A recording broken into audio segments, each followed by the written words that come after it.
नमस्कार किसान साथियों, स्वागत है आपका अपने कृषि खेती यूट्यूब चैनल में। किसान साथियों, भिंडी की एडवेंटा 216 हाइब्रिड वैरायटी।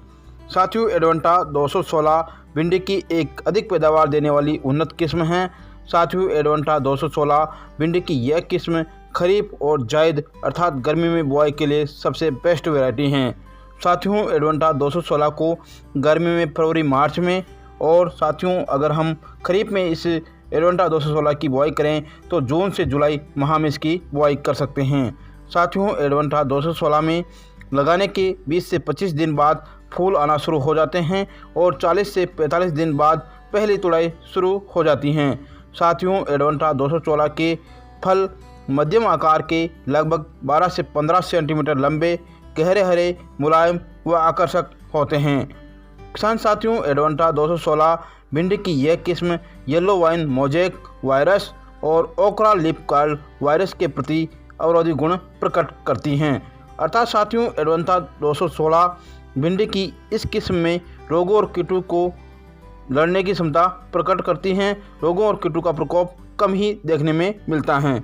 अगर हम एडवेंटा 216 की पैदावार क्षमता की बात करें तो साथियों 10 से 12 टन प्रति हेक्टेयर पैदावार गर्मी में देती हैं और खरीफ में अगर हम बुआई करते हैं तो 15 से 16 टन प्रति हेक्टेयर एडवेंटा 216 वैरायटी पैदावार देती हैं। साथियों, अगर हम बात करें भिंडी की खेती की विस्तृत जानकारी की तो साथियों अब बात करते हैं इसके लिए आवश्यक जलवायु की। साथियों, भिंडी के लिए उष्ण और नम जलवायु की आवश्यकता होती है। इसके बीजों के अंकुरण के लिए 20 से 25 डिग्री सेंटीग्रेड तापमान अच्छा रहता है। अगर हम पौधों की वृद्धि के लिए बात करें तो 27 से 30 डिग्री सेंटीग्रेड तापमान उपयुक्त रहता है।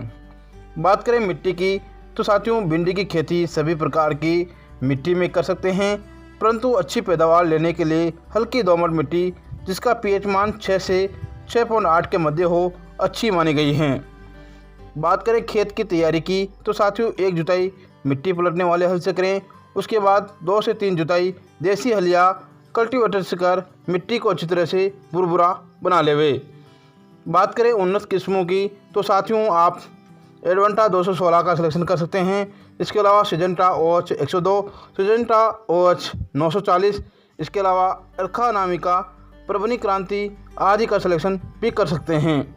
बात करें बीज दर की तो साथियों प्रति हेक्टेयर 18 से 20 किलो बीज की आवश्यकता पड़ती हैं। किसान मित्रों, जब भी आप बीजों की बुआई करें, भिंडी की खेती करें या भिंडी की बीजों की बुआई करें तो बुआई से पहले 24 घंटे पहले आप बीजों को पानी में भिगोकर रख देवें। इससे बीजों का अंकुरण जल्दी और अच्छा होगा। बुआई की विधि साथियों भिंडी की बुआई हमेशा कतारों में करें। इसके लिए आप लाइन से लाइन की दूरी 30 सेंटीमीटर के और पौधे से पौधे की दूरी 15 सेंटीमीटर रखें।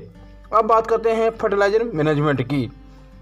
किसान मित्रों, जब भी आप भिंडी की बुआई करें तो बुआई के समय 8 से 10 टन वर्मी कंपोस्ट खाद अवश्य डालें।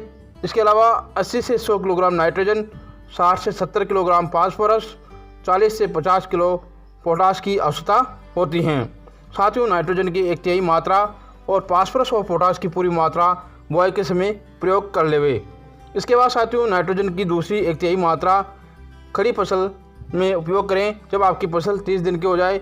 उसके बाद तीसरी नाइट्रोजन की अवस्था जब हमारी फसल 60 दिन की अवस्था में हो जाए उस समय आप नाइट्रोजन का प्रयोग करें। बात करें सिंचाई की तो साथियों गर्मी में भिंडी की फसल में सिंचाई 5 से 7 दिन के अंतराल पर करते रहे। बात करें तुड़ाई की तो भिंडी के फलों की तुड़ाई लगाने के लगभग 45 से 60 दिनों में शुरू हो जावे। इसलिए आप लगभग हमारी फसल लगाने के 40 दिन की हो जाए उस समय आप भिंडी की तुड़ाई शुरू कर देवे। बात करें उपज की तो साथियों अगर किसान भिंडी की खेती उन्नत किस्मों और अच्छी देखभाल के साथ करें तो प्रति हेक्टेयर लगभग 100 से 120 कुंटल प्रति हेक्टेयर तक पैदावार ले सकता है। किसान मित्रों, अगर आपने अब तक हमारे कृषि खेती यूट्यूब चैनल को सब्सक्राइब नहीं किया है तो सब्सक्राइब जरूर करें, लाइक करें और शेयर करें, तब बेल आइकन को क्लिक जरूर करें ताकि हमारे आने वाले वीडियो का नोटिफिकेशन आपको सबसे पहले मिले। जय हिंद, जय भारत, जय किसान।